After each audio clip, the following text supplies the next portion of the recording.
அந்தோ கல்வாரியில் அருமை இரட்சகரே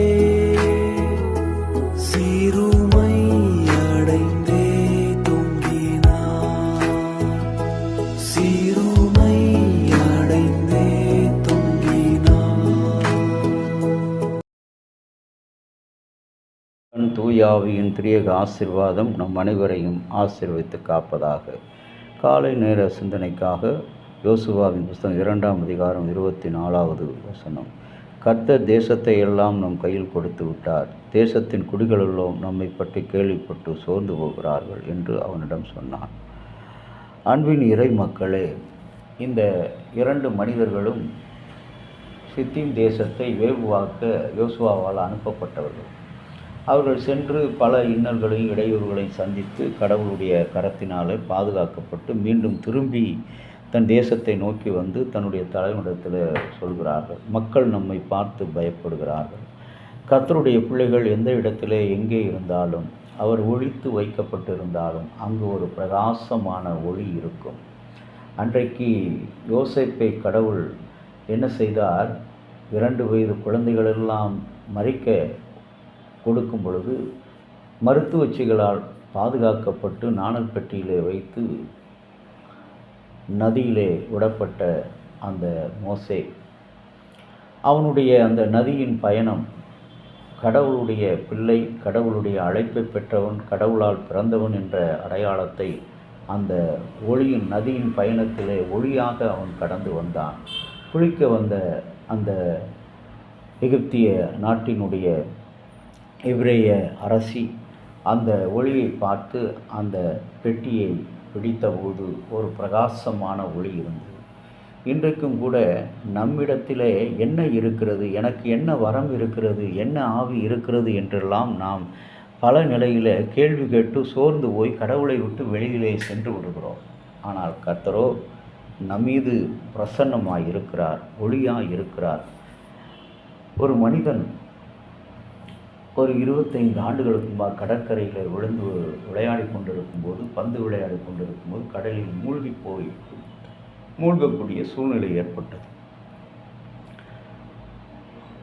அப்போது அந்த ஆலயத்தினுடைய போதவர் மற்ற உறுப்பினர்கள் என்னை மீட்டார்கள். அன்று மாலை திறந்த வழியிலே தீப்பந்தம் ஏற்றி அதனை சுற்றி அமர்ந்திருந்து பல நிலைகளை ஒருவரோடு ஒருவர் ஐக்கியம் கொள்வதன் முக்கியத்துவத்தை பற்றி போதவர் பேசிக்கொண்டிருந்தார். அந்த ஐக்கியத்தினுடைய செயலை காட்டுவதற்கு உதாரணமாக பல விறகு கட்டைகளை எடுத்து எரித்து கொண்டிருந்தார்கள். அதனுடைய வெளிச்சத்தில் அமர்ந்து கொண்டிருந்தார். ஒரு விறகை தனியே எடுத்து வைத்து கடற்கரையின் எடுத்தபோது அது வெளிச்சம் பிரகாசமாக இல்லை. மீண்டும் அந்த விறகை அந்த தீயிலே போட்டபோது அது அதனோடு இணைந்து பிரகாசமாய், அதுபோல தான் ஒருவர் இருவர் என் நாமத்தினால் கூடும் பொழுது அங்கே பிரகாசம் அதிகமாக இருக்கும், வெளிச்சம் அதிகமாக இருக்கும். அதைத்தான் இந்த ஒற்றுமையின் அடையாளம். இந்த 2 மனிதர்களும் ஒன்றாயிருந்து பல நிலையிலே அந்த மக்களால் பாதிக்கப்பட்ட இந்த சூழ்நிலை வரும்பொழுது, உயிருக்கு ஆபத்தான நிலை வரும்பொழுது கடவுளுடைய கரத்தினால் பாதுகாக்கப்பட்டார்கள். இன்றைக்கு வந்து அந்த நேர்ந்த காரியங்களெல்லாம் யோசுவாவுக்கு அறிவிக்கிறார்கள். அவர் பெரிய மகிழ்ச்சி, சந்தோஷம். மக்கள் எல்லோரும் தேசத்தை கடவுள் நம் கையிலே கொடுத்தார். மக்கள் எல்லோரும் நம்மை பார்த்து பயந்து கொண்டிருக்கிறார்.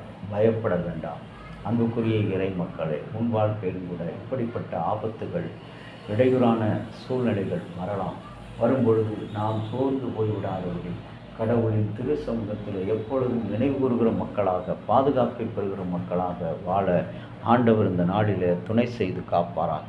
ஜெபிக்கலாம். அன்புள்ள இயேசு சுவாமி, சகல துதிகளையும் தோத்திரங்களையும் ஆண்டவரே தன்னுடைய மகுடமாக ஏற்றுக்கொண்டு இயேசுவே சிலுவையிலே ஒரு ராஜாதி ராஜாவாக, குற்றமற்ற அரசன், குற்றமுள்ளவராக காணப்படுகிற இந்த நாளில் எங்களுடைய பாவங்களுக்கு ஏற்ற, எங்களுடைய அவிவிசுவாசங்களுக்கு ஏற்ற, எங்களுடைய மறுதலித்து போன வாழ்க்கைக்கு ஏற்ற அந்த வாழ்க்கையிலிருந்து எங்களை பாதுகாக்கிற தேவனாக இருக்கிறீர்.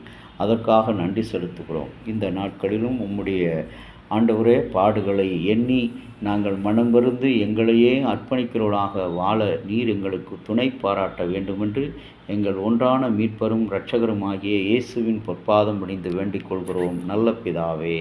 ஆமேன். தந்தையாகிய கடவுளின் அன்பும் மைந்தராகிய இயேசுனுடைய அருளும் பரிசுத்த ஆவியினுடைய நல்ல உறவும் பாதுகாப்பும் அனைவரோடு கூட இருப்பதாக.